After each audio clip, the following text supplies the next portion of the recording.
Last lecture, you looked at Perceptron with Nick Hay here. He didn't get all the way till the end. So today we'll do the last part of Perceptrons, and then we'll continue on to clustering. So Perceptrons, just a quick recap. What is it about? It's error-driven classification, which means that you try to somehow get your classifier to do as well as possible. Whenever you get errors, you're going to make a correction to your classifier to try to do better. It's very different from the naive Bayes model where you just kind of build your classifier and then after the fact you can see what it does. All right, so here is the representation we use. You get in some input x. Your goal is to predict a label for x, and we go through an intermediate representation f of x. And as I've said a couple of times, a lot of the work in practice will go into deciding what your f of x is going to be. Because once you fix that, then you can run your Perceptron or naive Bayes, and it'll then give you a classifier. But here's where you get to put some domain-specific knowledge into your system.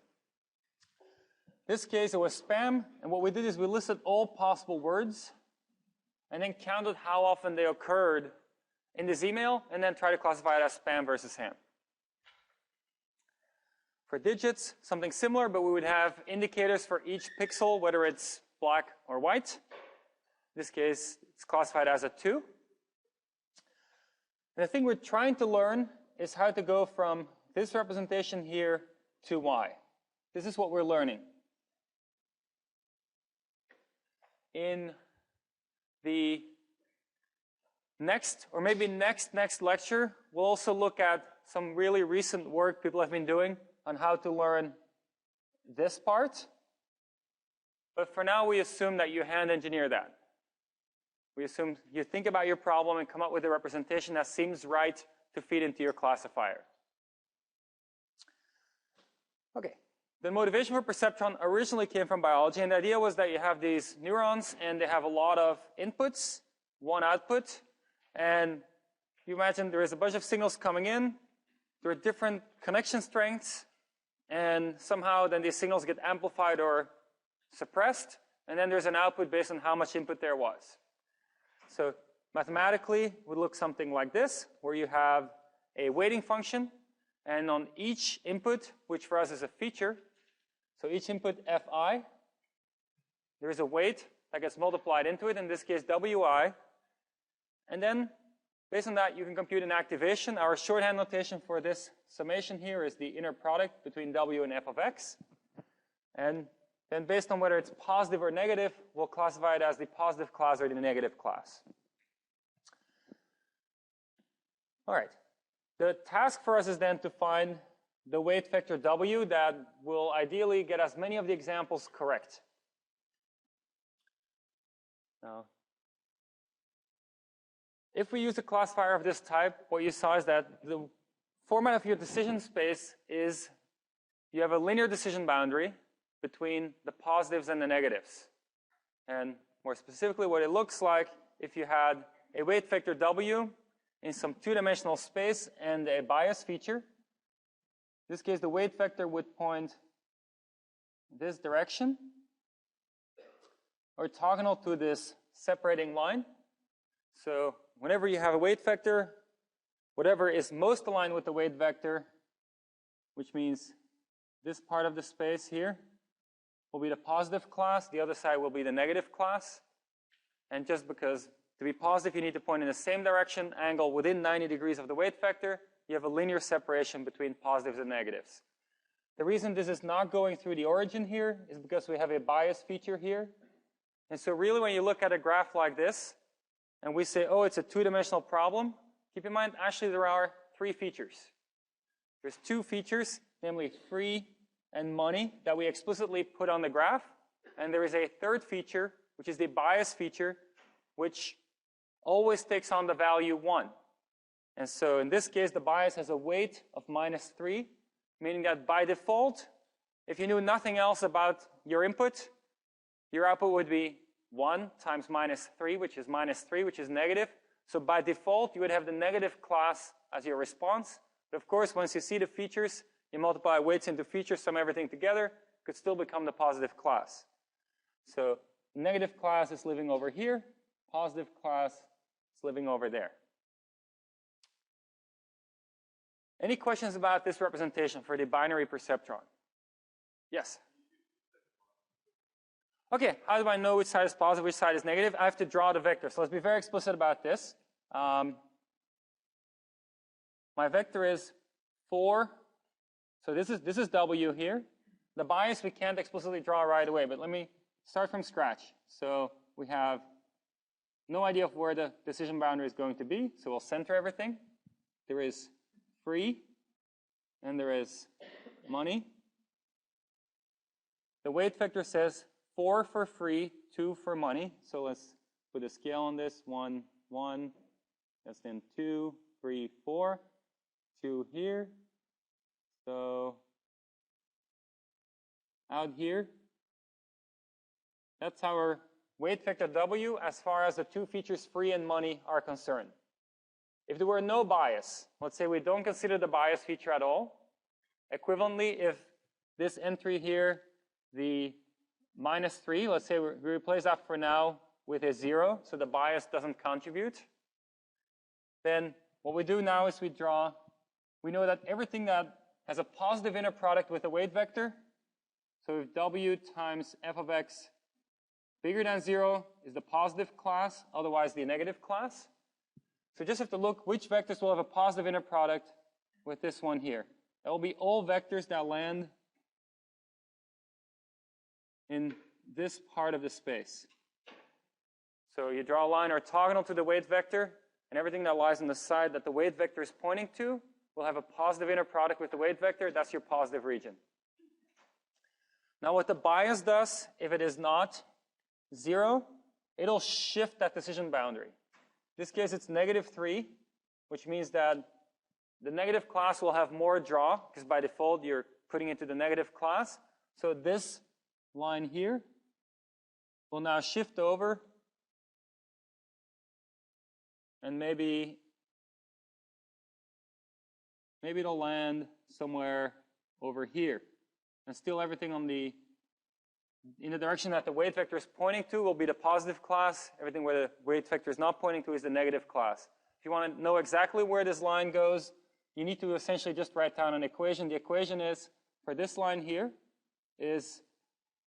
that's where the boundary is. So that's where everything is 0. So the equation for that line is W times f of x equals 0, which means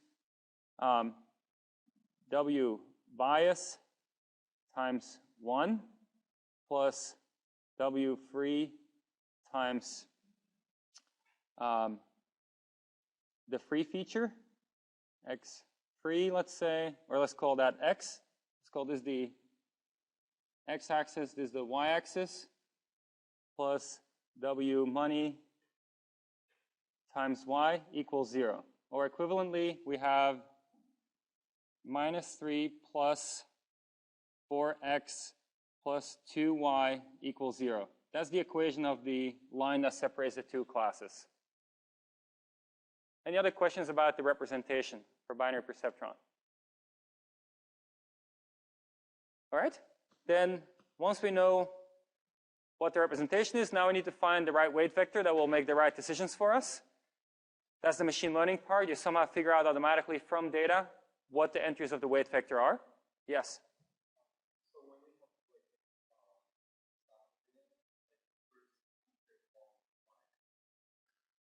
By default, that's usually what we do.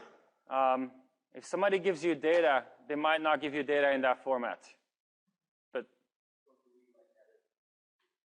yeah, so typically your data will come in without that bias feature, and you would manually add on one extra feature, which would be for the bias. In fact, one thing you do in practice, just kind of to get this working, you would get in your data, think of it as just a bunch of columns, all your feature vectors, right? And you would look at each entry, so each row in that matrix, if a feature vector for one email is a column, you'd like all the rows, and you would subtract out the mean of that row to center the feature around 0. Then you would compute the standard deviation of that entries in that row, and you would divide everything by the standard deviation. And that would put everything on the same scale. So now every feature kind of lives in the -1 to +1 space. Not by strict boundaries, but that's the rough scaling they'll all have. And if you put them all on the same scale, things will work a lot better than if you just take it in and then be dependent on whether somebody used kilograms versus grams versus centimeters versus meters and so forth. Question there? Okay. All right, so what we have to do once we know what the representation is, find a way to get the weight vector out of the data. So let's see what happens there. Learning binary perceptron. Here's the idea. You initialize some way, maybe set the weights equal to 0. Then for each training instance, you classify with the current weights. So that means you actually run your classifier, W times f of x, you get a number out. It'll give you a tentative decision for that data point. If that's correct, then you say, oh, I'm happy with the current W, no change needed. If that's incorrect, then you say, well, that's not a great weight vector. I want to update it based on seeing this error. And we're going to do an update. So you start pushing the decision boundary in the direction that gets your current example maybe correct or at least close to correct. Specifically in math, you have labels +1 and -1, right? You classify with the current weights. Correct, no change. Incorrect, you add the data point to the weight vector. So this is your equation. What is this doing? If y star equal +1, that's the easiest one to start with, then this thing here is saying W becomes W plus f of x for your last data point that you considered. Why is that a good thing? Well, you just had a mistake. You just had it happen that you ran W times f of x, and it ended up giving you a score smaller than 0, but want bigger than 0. Right? That's what it means to make an error. If we had error with y star equal +1, means that we have a classification that has the negative label, but we wanted it to be positive. So we want this quantity to be a higher number than it was when we started out. How do we make it a higher number? Well, one simple trick is to say, well, f of x times f of x is always a positive number. So if we change the weight vector and add f of x to the weight vector, then we'll increase this inner product between the new weight vector and the feature vector. All right, so this is W new. Let's say this is W old. We have W new inner product with f of x is equal to W old plus f of x inner product with f of x, which is equal to W old times f of x plus f of x inner producted with itself, which is just the sum of the squares of the entries in f of x. This part here is always bigger than or equal to 0. Typically, it'll be bigger than 0. And that means that you just increased your score, and that's what you wanted. You increase it in the right way. Well, we'll see things about that later, but at least you know that if you now went back and again said, what's the new classification? It's not guaranteed to be positive yet, but at least it's closer to 0, and maybe it's even positive. So you moved your weight vector in the right direction, gave it a nudge in the right direction. If y star were to be -1 and you had a misclassification, the same thing will happen. You will update the weight vector, but now the update will be W new is equal to W old minus f of x. That's a good thing, because if the correct label was -1 and you weren't achieving that, it means you want to bring your score down. And f of x times this new weight vector gives us f of x times the old weight vector minus f of x multiplied with itself. And the minus f of x multiplied with itself is going to give a negative contribution and bring the score down. So it's a very simple idea. You just want to nudge the weight vector in the right direction to get a better score. Any questions about the update? Okay. So in the simplest case, if your data points can actually be separated by a linear separator, so a line in 2 dimensions, the perceptron, as you run it, at some point actually will get everything right. You can prove this. There are bounds that say how many mistakes you might make before you get everything right. And you're guaranteed in the end, in a finite amount of time, to get everything correct. Now keep in mind, this is training data. That doesn't mean you'll get everything correct on the test data, but at least in the training data, if it's separable, it'll converge to something that gets everything correct. Now, here's where you were looking at last time at the end of the lecture, is to deal with multi-class decisions. What changes here? We now want to, let's say, decide between 3 possible categories. And we want to learn what distinguishes those categories. We're going to now associate a weight vector with each category. There's a little bit of a conceptual change here. In binary classification, we had 1 weight vector, and you inner product with that 1 weight vector, positive give one class, negative the other class. When it's more than 2 classes, there's 1 weight vector per class. And it will just see for each class what the score is and see which one gets the highest score. So wy, this y here indexes your weight vector by the label that you're willing to consider here. So your activation for class y is wy times f of x. And then you just check which one had the highest activation. That's what you go with. That's the decision rule. That's how you decide what the correct answer is according to your current set of weights. Special case of this, if you were to do binary classification, you could see that as a multiclass where the negative class has a weight of 0.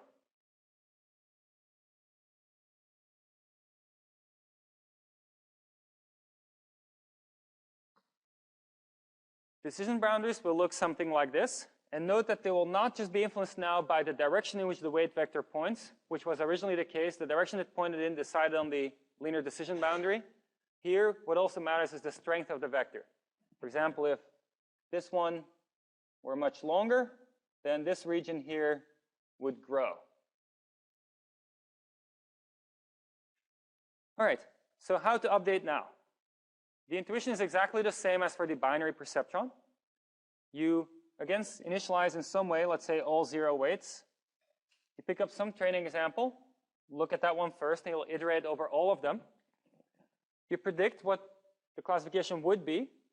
This is your prediction rule. You check whether it gets it right. And if it gets it right, you're all set. You're happy with the weight vector. There's no evidence that your weight vectors are wrong. If you get it wrong, then you want to somehow lower the score of the wrong answer and increase the score of the correct answer. Use the same intuition as before. The argmax here, y, that you find is the wrong answer. And by subtracting out f of x, this will decrease the score for y. Y, you now have wy minus f of x times f of x, which is wy f of x minus f of x times f of x. This is the original, and this is always smaller or equal than 0, so you're bringing the score down, which you want because you didn't want label y to win out. You want label y star to win out, so to increase the score of y star, you add in f of x. And so you're guaranteed now that you have increased the score. You have now wy star plus f of x times f of x, which will be what you had before, wy star times f of x plus f of x times f of x. And this will be bigger than or equal to 0. It's the sum of the squares of the entries in your feature vector f of x. It's a positive number, and your score has increased. Does that mean you now get this new training example, this training example you just looked at correctly? Doesn't have to be. It could be that your y had a really, really good score, maybe plus 1,000,000, and your y star had negative 1,000,000, and this just nudged the scores by 1 or 2 or something. That's possible. There's no guarantee that you get it right by just this update. You just know that you nudged it in the right direction, and there are some guarantees that if you keep cycling over your training data, And if indeed there exists a linear classifier that gets everything right, you will at some point have been nudged in the right spot where you get everything right. Okay, here's the example you were doing at the very last minute of last lecture. So let's do an example more completely now. We're doing a multiclass perceptron example. Let's see. Let's say these are our initial weights. We initialize them not all zeros. The reason we did that for this example is because if you initialize all zeros, then you have a tie on the first one. And that's kind of annoying, kind of arbitrary what you do when you have a tie. So this way we avoid a tie. Win the vote. Let's featureize this. This is x. Let's turn this into our f of x. Well, we have, in this case, we consider these features: bias, win, game, vote, and v, and how often they occur. So the bias, that's always 1. Win, that occurs, so that's a 1. Game, not present, so that's a 0. Vote, yes, that's a 1. And v, also present, so that's a 1. So this is our first training example. This is the feature vector for our first training example. We now inner product f of x with W sports, with W politics, and with W tech, and we see what score we get. So inner producting f of x with W sports gives us, well, 1 times 1 plus 0 times 1 plus 0 times 0 plus 0 times 1 plus 0 times 1, which is equal to 1. For the next one here, it's 0 plus 0 plus 0 plus 0 plus 0, which is 0. This one over here is also 0 plus and so forth plus 0 equal to 0. So the winner is sports. With the current weight vectors, we think that this should be classified as sports. That's not correct. I mean, assuming somebody provided us a label, we could assume that the label they provided for this one would have been y star equals politics. So we got it wrong. That means we have to do an update to 2 weight vectors, to the weight vector of the class that won out and shouldn't have won out, and to the weight vector of the class that we wanted to win but didn't win. So sports won and shouldn't have won. So our update to W sports becomes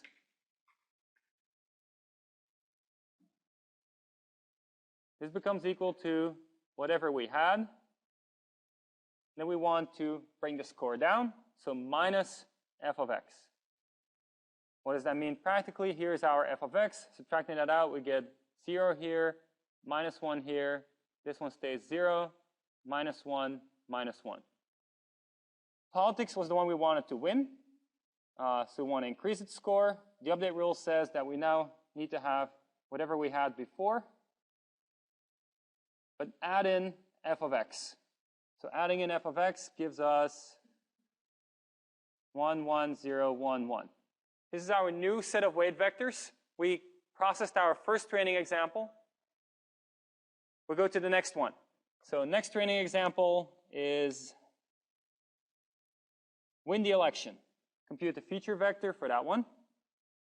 Let's see.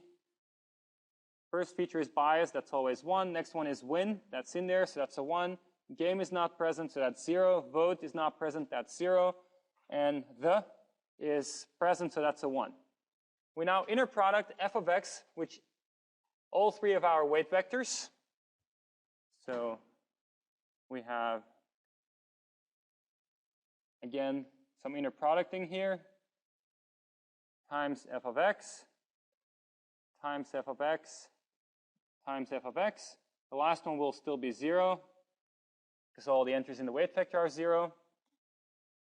The one for politics, let's see, we have 3 here. And for sports, we have minus 2. 3 is the winner. We could imagine that the label for this thing, win the election, y star is politics. We predicted politics, so that's great. We got the correct label for this training example. Right now, we're not doing any updates to the weight vectors because we had it correct. So we're done with training example 2 in this pass over the training set. No update to the weight vectors. Let's look at the last one, win the game. F of x for that, 1 for the bias, 1 for win, 1 for game, 0 for vote, 1 for the. Inner producting gives us, for sports, -2. For politics, +3. And for, is that +3? Yeah. For tech, still 0. Politics 1. This is, let's say, y star equals sports. So we got it incorrectly. We predicted politics. We wanted to predict sports. We need to update the weight vector. So for this one here becomes whatever it was before. And we subtract out the weight vector because we want it to lose, or at least have a lower score. And so we get, as the new politics entry here, f of x is sitting here. This becomes 0. This becomes 0. This becomes -1. This becomes, or stays 0. And this becomes 0. Which ones should stay 1? Thank you. Stays 1. For sports, we have to now add on f of x. So plus f of x, which makes it 1, 0, 1, -1, 0. Are we done at this point? Not necessarily. We now go back to the first training example. Consider the first training example again. We keep cycling through this training set until we've done a full pass where during the entire pass no update has happened. That's when we know we have converged and nothing will change anymore in the future because we consider each training example in a row and nothing changed. Next time we do the same thing, nothing's going to change either. So often you have to cycle through the training data multiple times before this happens. All right, so separable case, that's all great. Non-separable case, of course, this thing would keep cycling forever. So there are some issues here with this algorithm. If your data is not separable like we show over here, your algorithm will run forever, as defined right now. If it is separable, which is the good case, you will get it perfectly correct on the training set after running a finite amount of time.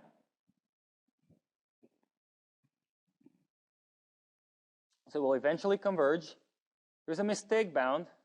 What that means is it looks at the maximum number of mistakes that happen during training. It counts them, and this thing is saying that if I give you a training set and it's separable, you can look at that training set and you can say ahead of time how many mistakes the Perceptron algorithm will make before it has converged. And the way you do that is by computing these numbers here. What are they? K is the number of features. So the more features you have, the longer it can take for your Perceptron to converge, which makes sense because the more features you have, the longer it takes for this weight vector to be pushed in the right spot such that things work out. A lot more to be learned with more weight vectors, more weight vector entries. So this is number of features. Delta squared, delta is equal to the margin. What do I mean with margin? You can draw a line here and here. You can measure the distance between those two lines. And between those two lines, there's not a single data point in your training set. And on one side are all the positives, and the other side all the negatives. So that's what we call the margin between the positive and the negative training examples. Of course, it depends on how you draw that line. You could draw lines in different directions. The margin would be smaller. You drew your lines this way, be a much smaller margin. But when we say the margin of a training set, we mean that you pick the direction that's giving you the highest margin of all possible directions you could pick. So the original one was Pretty reasonable approximation for freehand drawing. That's your margin delta. So what we see is that the more features, the more mistakes you might make before you have converged, meaning the longer learning can take. And the larger the margin delta, the faster you learn. Which also makes sense because if you have a lot of margin, then there's a lot of room to get things right. Whereas if the margin is really small, then you need to really nudge that weight vector in the very precise position before you'll get everything right. So intuitively, this should make a lot of sense to you. That more features, yes, more mistakes, more to learn. Smaller margin also means more to learn because you really need to nudge it in place. Deriving this is beyond the scope of the class, but understanding the intuition of why this makes sense is within the scope of the class. Yes?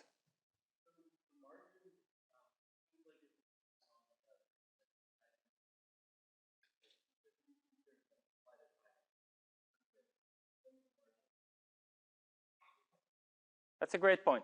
So just to restate the question said, this depends on how you scale your features. You could have the same learning problem. You multiply all your features by a factor 100, and now your margin goes up by a factor 100. So that's a great point, and I should have been explicit about this. This thing assumes here that your features cannot go outside -1 and +1. That's the range they live in. And so it assumes that ahead of time, you essentially subtracted the mean of your features. For each feature, you subtracted the mean. Example, except for the bias, there you don't want to subtract the mean, you want to keep it at 1. But for every other feature, you compute the mean over the entire training set, subtract it out so it's zero-centered, and then you look at the min and the max, and you have the range then, and you use that to scale everything into the -1 +1 range. If you don't do that, then this thing here, this k would instead become the radius squared. What I mean with that is that you think of a sphere that it contains all your data, the smallest possible sphere that contains all your data. You look at the radius of that smallest possible sphere containing all your data, and that's the radius squared that you put in there. And so then when you blow up your features, you don't benefit because both the margin and that radius of that sphere will be scaled up the same way. Thanks for pointing that out.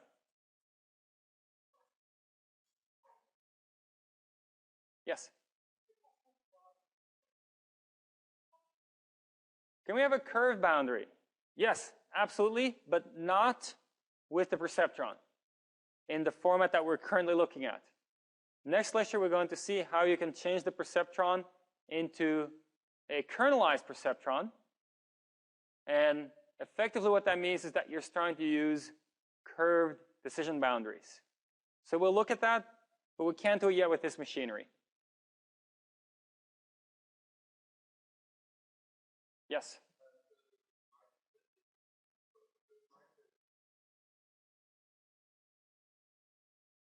I'd have to relook that up or rederive the bound to give you a definite answer on that. But I think it's the distance I drew all the way. Otherwise, this would be off by a factor 4 if that wasn't the one. But you would still have a bound that's very similar.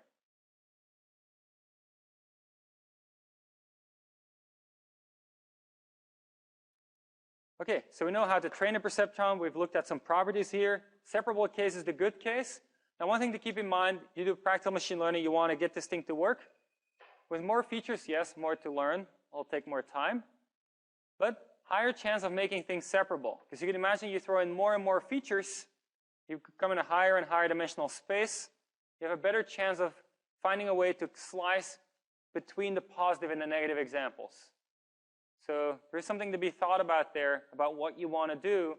You could potentially make your data separable by having more features. All right, you saw this example last time. Well, maybe, did you see this part last time? No? Okay, so what are we looking at here? Let's say your data is not separable. What do you want the result to be? It's a good question to ask, right? Perceptron will just keep running forever, will not converge. So Which one do you want? Lots of choices, right? You can imagine you want something like this, where you get most of them right, and the ones that you get wrong aren't wrong too much. That's something we'll look at, how we can achieve that. So let's improve the perceptron. See what we can do to make it a little better. What are the problems? One of them is that if the data is not separable, you keep bouncing back and forth. The bounces become smaller in terms of where your decision boundary is, because your weight vectors will keep growing and growing. And so adding on a feature vector will be a smaller perturbation to the weight vector after a long run than in the beginning. But it could still keep bouncing around for a very long time. One solution to that is to use the average perceptron. What that means is, rather than using your current weight vector, you use an average over all past weight vectors. And it's not too hard to keep a running average, right? We've seen how to do that. Maybe an exponentially weighted running average. Then you use that as your decision boundary. That will ensure that you actually converge to something.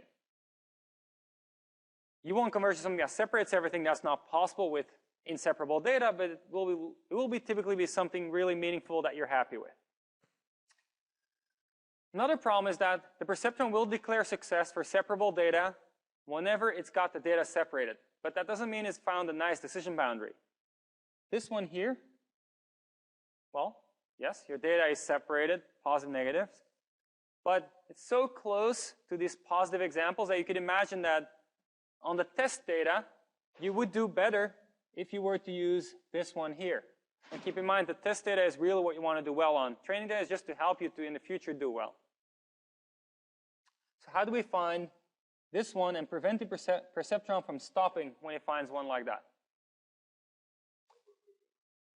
I wouldn't call this overfitting. I would call this underfitting. It hasn't taken enough information about the data into account. It's only accounted for whether it's got labels right or wrong, not with how much margin it's getting things right or wrong. So you want to put something in there that accounts for the margin with which it's getting things correct.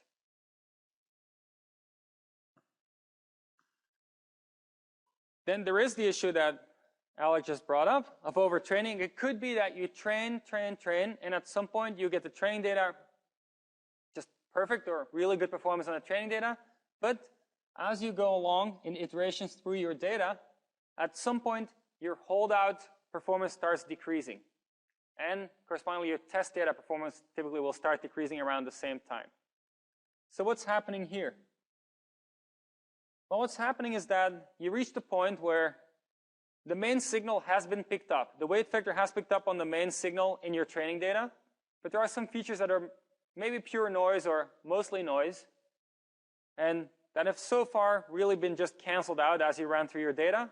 But the more you keep refining your weight vector and keep running through your data, the more you kind of get nudged yet a little more based on those noisy features.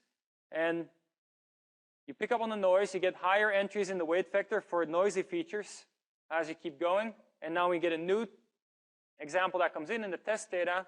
Well, the noisy features now start contributing too much to the way you make your decision, and you actually do worse than before when only the features with the most signal in it were being fit.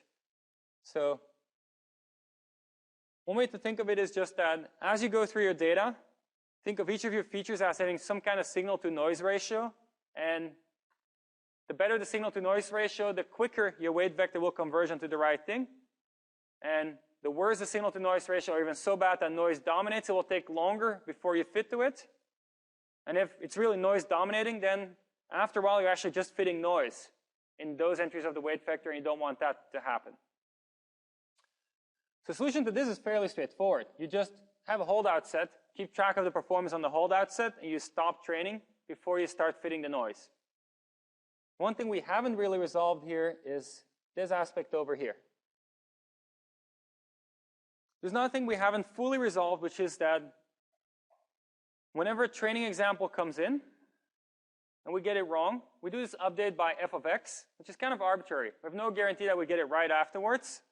And maybe a more clever update would say, let's update enough such that we get this current training example right, or at least in a more reasonable way, not just f of x, but maybe 5 times f of x or 0.5 times f of x is the right thing, and have the algorithm figure out what the right thing is to do.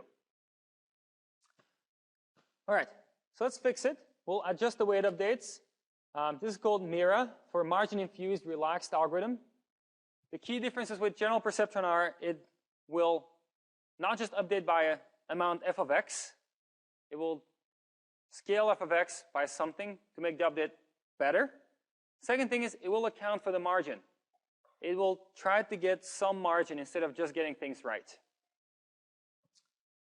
So here's what you have in your updates now.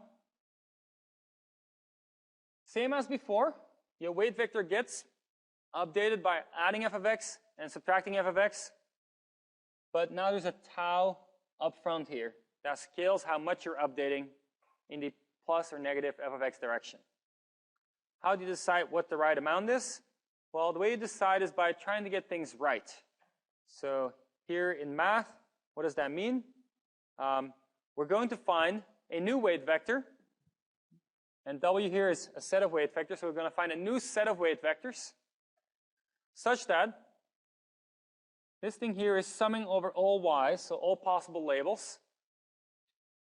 W prime is the old weight vector.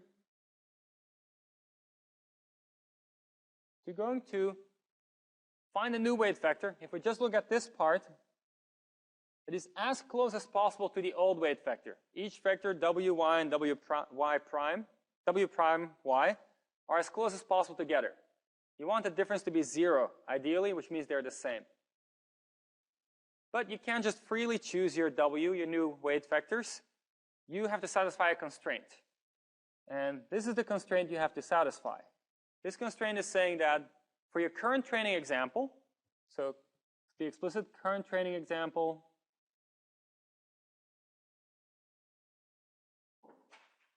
is f of x and y star.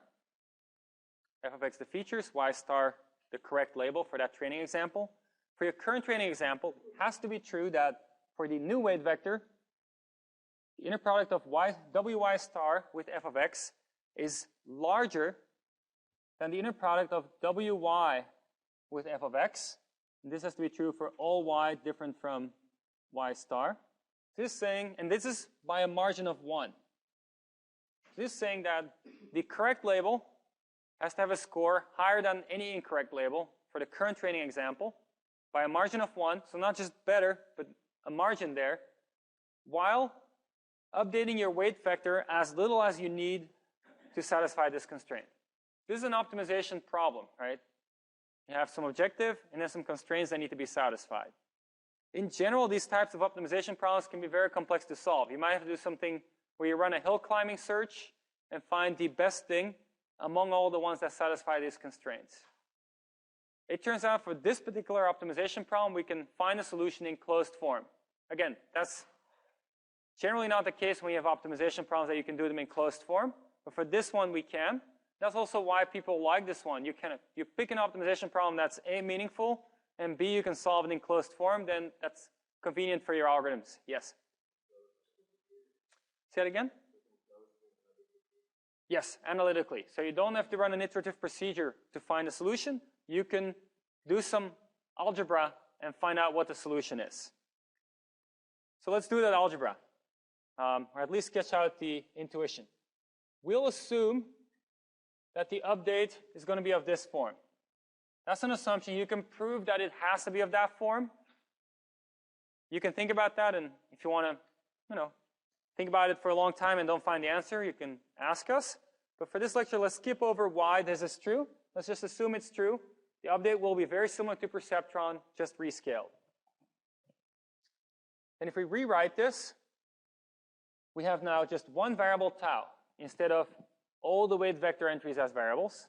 And the new optimization problem looks like this. Now, this first thing over here really is equal to tau squared times the norm of f of x squared. The norm of f of x squared is some positive number, so you can even leave that out. It doesn't really play a role, unless your f of x is all zeros, but that would be kind of a weird data point. So really minimizing tau squared to keep tau as small as possible, while ensuring that this thing is correct. We haven't put tau in there explicitly yet. So let's be a little more explicit about this update over here. So we find the smallest tau such that this is true. Making that explicit gives us this equation over here. What is that equation saying? It's some linear equation in tau. Right? Originally we said this had to be bigger than or equal. But if something has to be bigger than or equal, and you want to make your tau as small as possible, with some math, and this exactly the specifics of the derivation are a little beyond the scope of this class, but the intuition is that if you want it to be bigger than or equal, and you want to find the smallest tau such as bigger than or equal, you're going to have a solution where it's equal, which means that we can just solve this equation here for when this holds with equality, and that tells us what the value of tau is. And solving that for tau is fairly straightforward. It's a linear equation, and here's our tau. Algorithmically, what we've just found is that we can do a new Perceptron-style algorithm where our updates, in case of mistakes, look like that, and tau is found in closed form this way. It's not a whole lot more computation than running the original Perceptron. We have two benefits. The update gets scaled such that we get the current training example correct, which seems pretty meaningful because why would you move any less than getting it correct? And why would you move too much? Maybe f of x would have been too much. You scale it exactly right. Where now right means having a margin of 1. Now you might ask, well, why did we put this margin of 1 over here?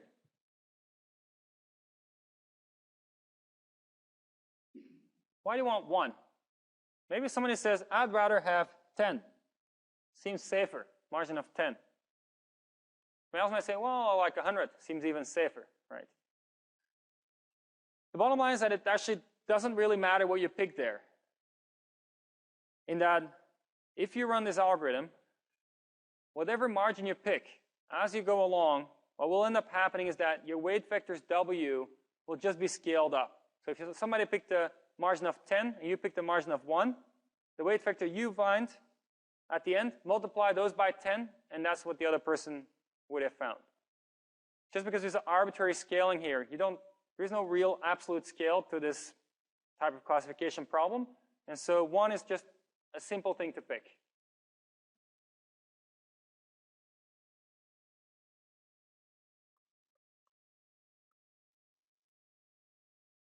One practical modification to avoid overfitting is to actually clip the size of tau.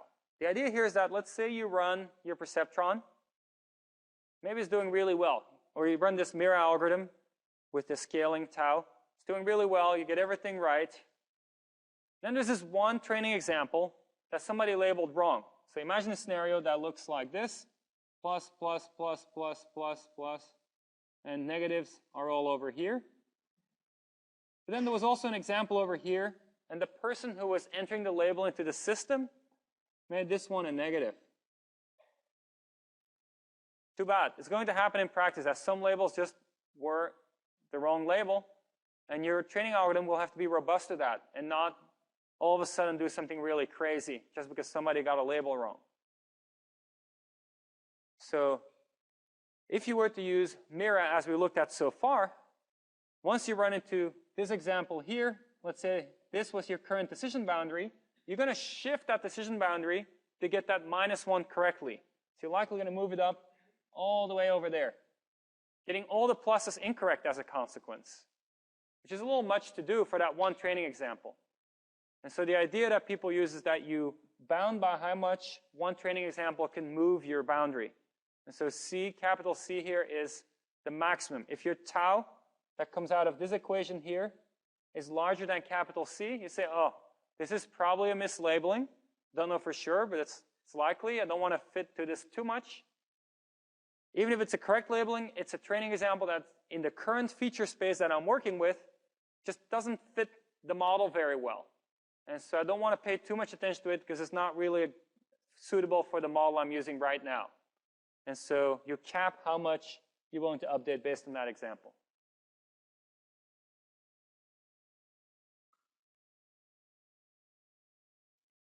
Okay. Now, let's say you run Mira. We said having a margin is good. You could say, well, what's really the optimal thing? Now everything has a margin of 1. Are we done? What do we really want to find? There's something called a support vector machine. And practically, if you ran a machine learning algorithm on a data set, probably the first thing you do, you'd run naive Bayes, see what happens. If it succeeds, that's great, because very little effort spent in implementing that. Next thing you do, you maybe run Perceptron.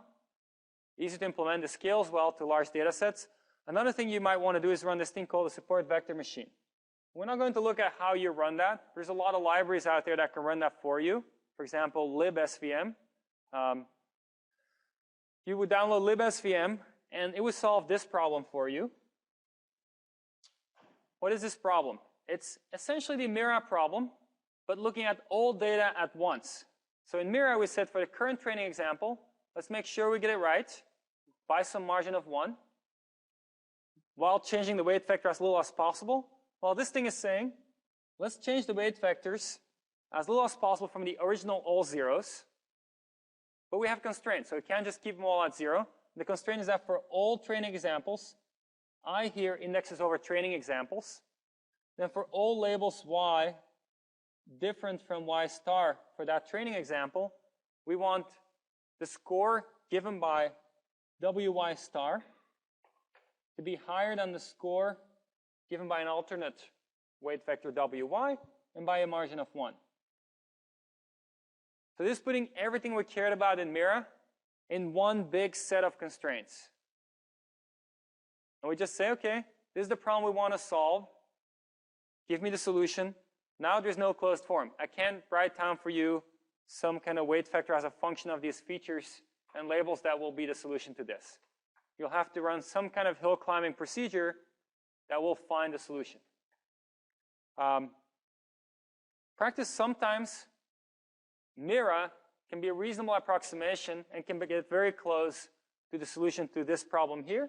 And so it could sometimes be a way of approximating this thing here in a very reasonable way, in a way that scales well because you kind of just pass through your data. Don't have to look at a lot of data at once. So you wouldn't run out of memory running Mira. Here, if you loaded everything into memory, maybe it's going to get a little expensive. Any questions about Mira and support vector machines and Perceptron? Yes? It seems in our examples, we always had two features. So the way we're representing is Yes. The boundary is aligned. Even in the feature we had multiple, we classified into multiple categories, we still only had two visual conventions. Yes. But if we have multiple features, that's obviously a higher dimension. Yes. Does that mean that the boundary is no longer linear, sort of planar? Okay, so the question is, what happens if we have a real-world example? We can't draw it on a slide in 2D. Maybe there's 1,000 features. You can still do the same math, because all we're computing is inner products between weight vectors and feature vectors, right? So that's very straightforward to do for any number of dimensions. Visualizing is harder. If you had a binary classifier, you'd still have a linear decision boundary, because you would still have an equation of the type w dot f of x equals 0 would be your decision boundary, and it would be linear in your feature space, right? If you had more classes, we would still call it a linear classifier because you'd have wy1 times f of x, wy2 f of x, wy3 f of x, let's say, if we were 3 class, and you would now see which one scores the highest. It wouldn't just be a hyperplane separating the class. It would be a more complicated shape, as we saw in 2D. But those shapes will still essentially be hyperplanes that are just kind of cut off in some way. They will be. We'll never get a curved boundary in this way.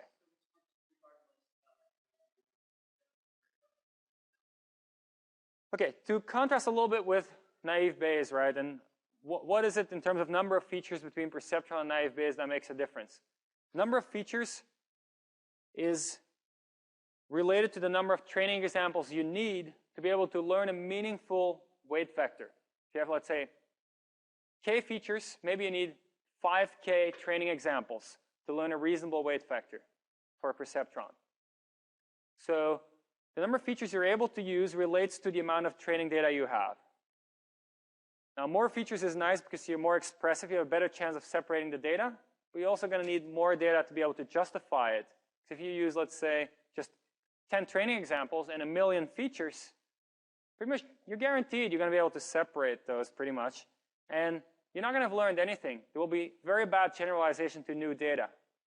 So the number of features often is a hyperparameter also, where you train with a certain number of features, then with another number of features, even more features, and then you look at your holdout data, what's the performance, and based on that, you know, oh, apparently 10,000 features is the right number for the amount of data I have of this type. There's something a little subtle here, in that for the Perceptron, the beautiful thing is when you throw in features, the learning algorithm understands how these features interact, because it tries to get the score right. And so if you have redundant features, it understands that, and the weight vector will understand that these are redundant. If you have a naive Bayes model, you throw in redundant features, they will just repeatedly vote for the same thing, and you can really get extreme results. They're very bad if you throw in redundant features in naive Bayes. So naive Bayes need to be a little more careful about throwing in just tons and tons of features, or you could run into trouble where certain redundancies really throw you off when you make decisions. Yes?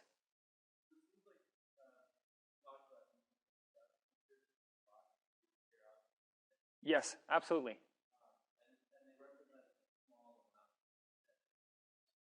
Maybe 30% or something, yes.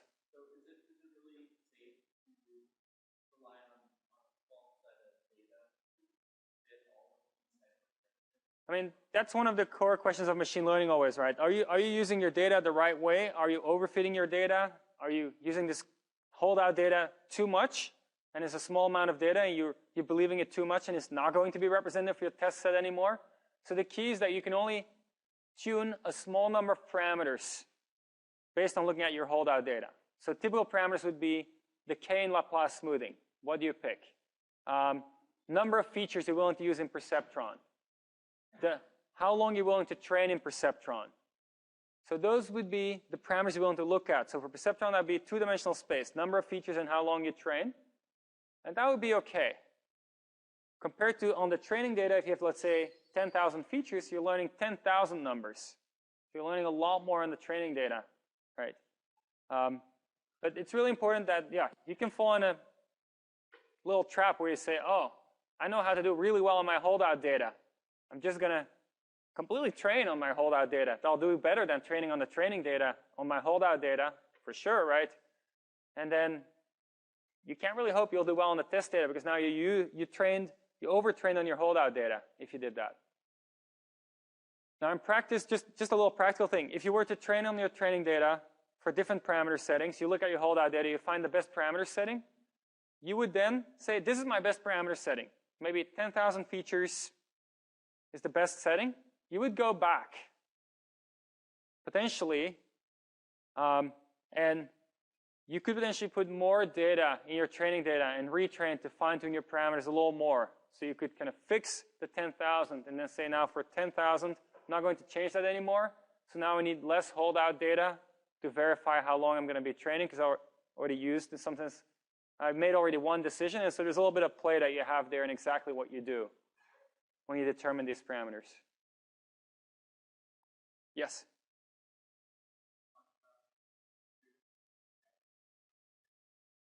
Yes?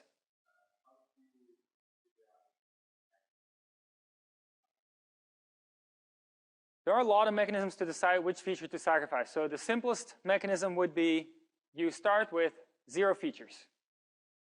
You start with 0. Then you say, I'm willing to pick 1. I'm going to run a greedy algorithm. I pick 1 feature. I train my Perceptron with that 1 feature, see how well it does in the holdout data. Now, I don't just do it for 1 feature, but I let's have 10,000 features, so I repeat this 10,000 times. I just learned 10,000 different Perceptrons, see which one is the best one of these 10,000 that have 1 feature, and whichever one is the best one, that's my first feature I pick.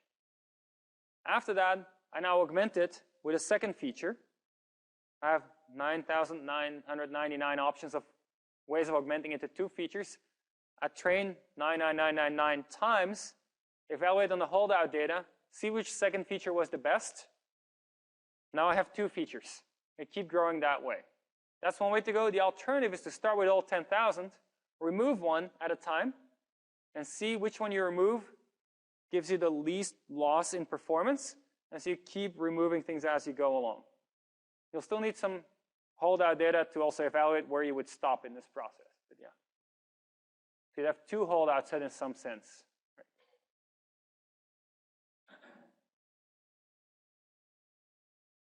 Okay. Let's actually exceptionally not take a break and make sure we wrap up Perceptron today. We might wrap up a little early. So we talked about the comparison between naive Bayes and Perceptron. We covered all of this.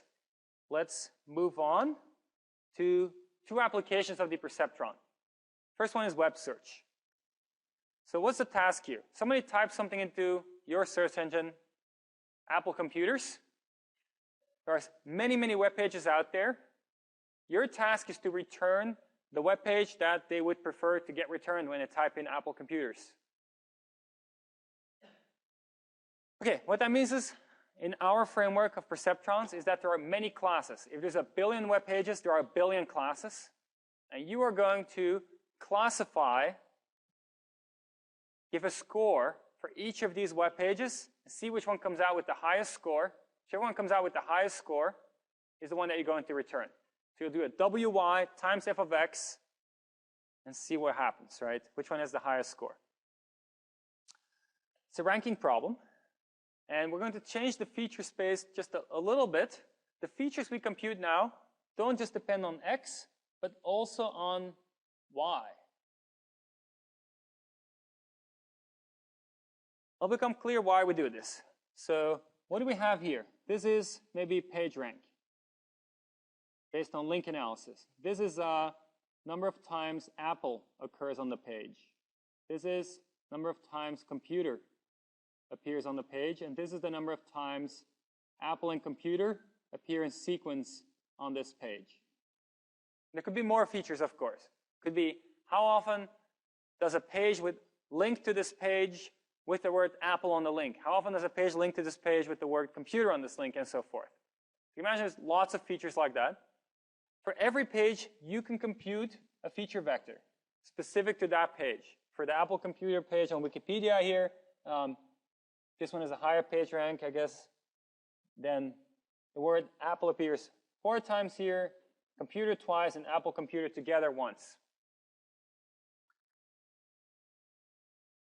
This in some sense characterizes each of these pages, what's relevant about these pages with respect to the query we just asked.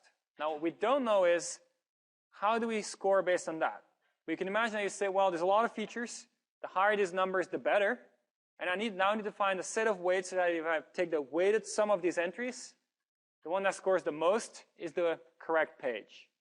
So to put this in math, we're going to do something where we have some inputs, some candidate pages, y. The features now depend on both the query and the page that you consider, but only one weight vector.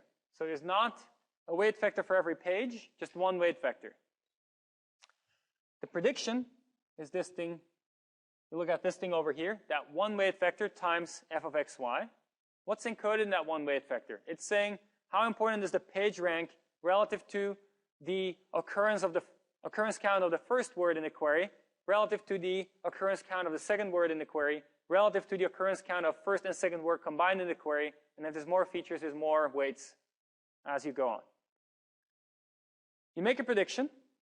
If you get it correct, w of xy gives you the correct thing that maximizes it, then your weight vector was really good at deciding which of these features you should weight how to get the right answer, to leave everything untouched.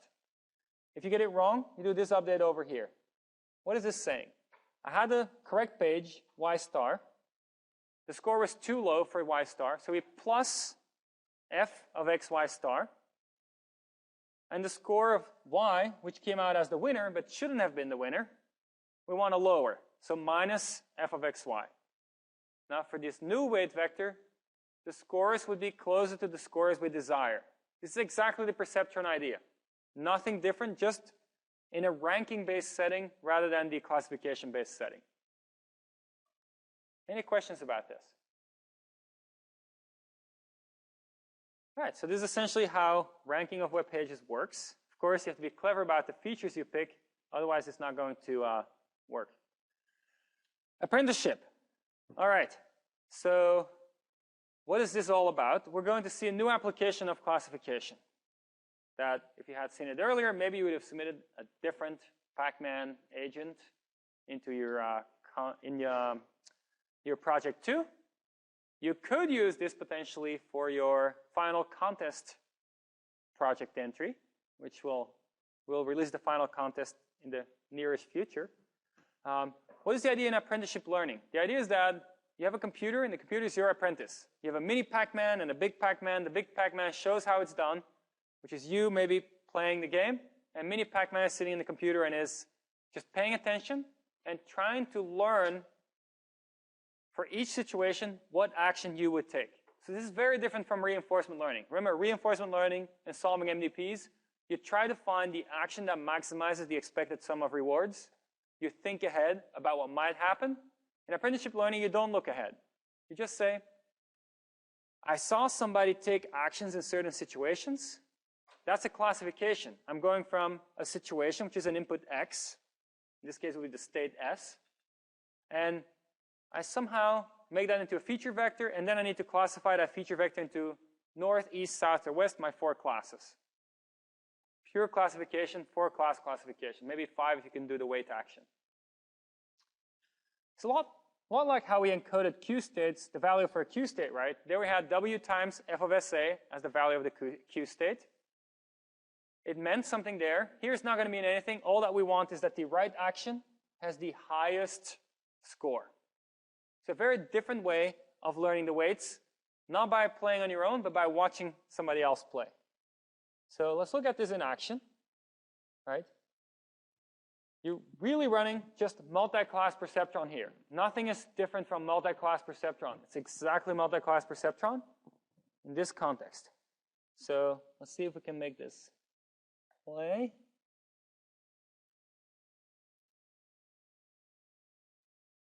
What are we looking at here? We have a game. Recognize this game, right? It's been a while since you got to play it, but here we are.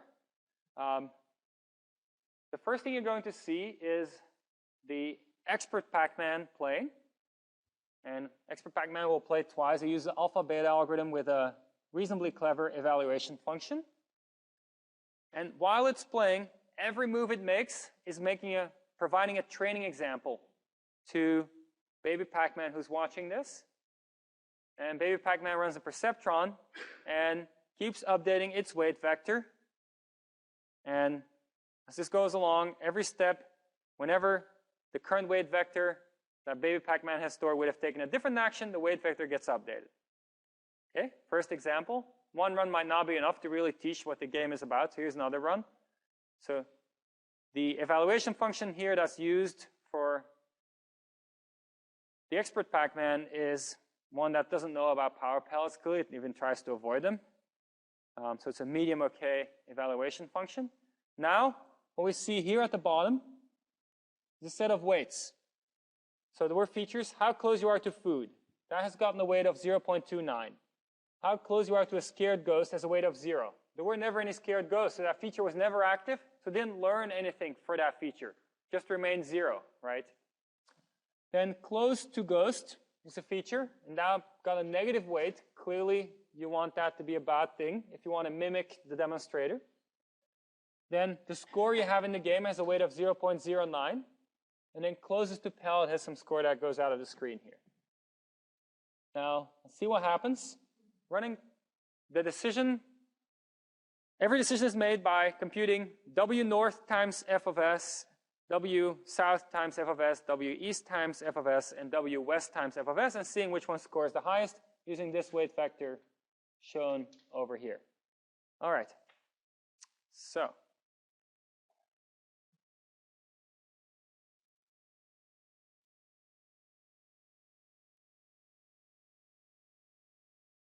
now think back to the expert Pac-Man demonstration. That was very similar, right? We see that it actually picked up on the way expert Pac-Man played and is playing the game in a very similar way as we had the expert play. Question, yes? What are the labels? The labels are north, east, south, west. So there are 4 possible outcomes, and those are the 4 classes. Yes?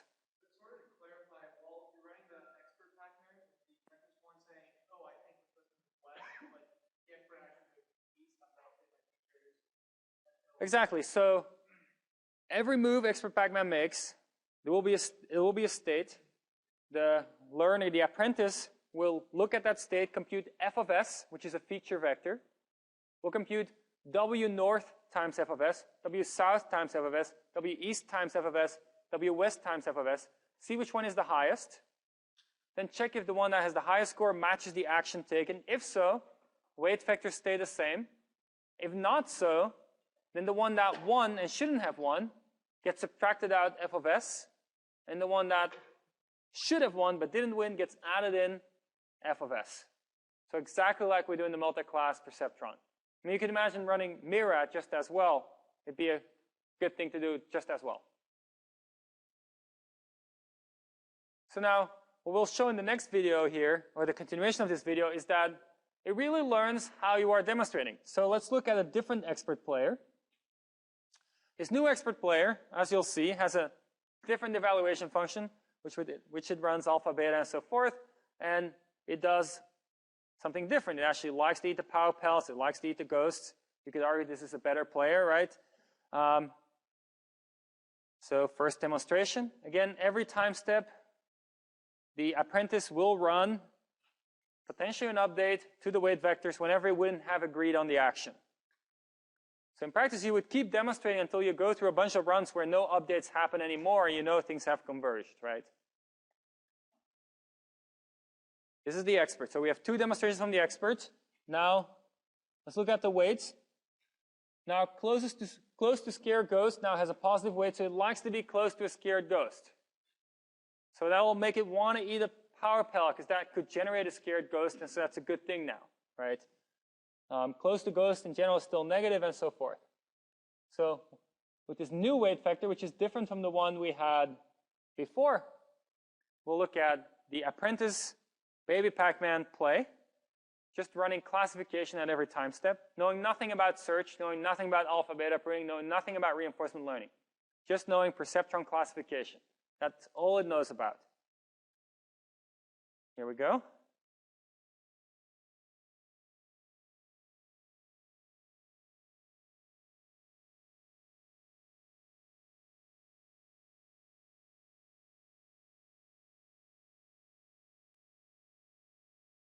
Okay, very good.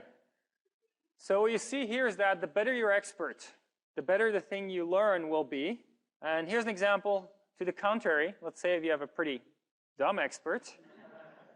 You learn from this pretty dumb expert, so here are the 2 demonstrations. This is the apprentice in action. Gets as good as your demonstrations in this case.